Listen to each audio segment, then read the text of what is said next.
జరిగిన రోడ్ యాక్సిడెంట్లో దుర్మరణం పాలైన విషయం తెలిసి పార్టీ మొత్తం అదేవిధంగా కంటోన్మెంట్ ప్రజలు మొత్తం కూడా దిగ్భ్రాంతికి, తీవ్ర విస్మయానికి, తీవ్రమైన బాధకు కూడా అందరం కూడా లోనైనా. ఆ అమ్మాయిని మరి అదేందో తెలియదు కానీ దాదాపుగా గత 10-15 రోజులుగా వివిధ రకాల దుర్ఘటనలు వెంటాడడం, చివరికి ఈ రకంగా వారు అకాల మరణం పాల్గొవడం మమ్మల్ని అందరినీ కూడా తీవ్రంగా బాధ పెట్టిన సందర్భం.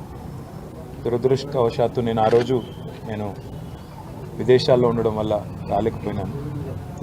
అమ్మాయి నిజంగా కూడా లాస్యానందిత గారు ఎలక్షన్ ప్రచారంలో కానీ, అంతకుముందు గతంలో కార్పొరేటర్గా పనిచేసినప్పుడు కానీ కవాడిగూడ నుండి నాకు చాలా సన్నిహితంగా ఒక చెల్లెల్లాగా దగ్గరగా పనిచేసిన మా సోదరి ఇవాళ మా మధ్యన లేదు అంటే అందరం కూడా బాధపడతా ఉన్నాం. దాంతోపాటు ఆ కుటుంబానికి సంవత్సరం కిందటనే పెద్ద దిక్కులా ఉన్న కంటోన్మెంట్కి 5 సార్లు శాసనసభ్యుడిగా పనిచేసిన సీనియర్ ఎమ్మెల్యే సాయన్న గారు సంవత్సరం కిందట వారు మరణించడం, తర్వాత వారి కూతురు దివంగత ఎమ్మెల్యే గారు కూడా అకాల మరణం పాల్గొవడం, నిజంగా కుటుంబానికి భగవంతుడు మనోధైర్యాన్ని ప్రసాదించాలని, ఈ శోకాతప్త సందర్భంగా వారి కుటుంబం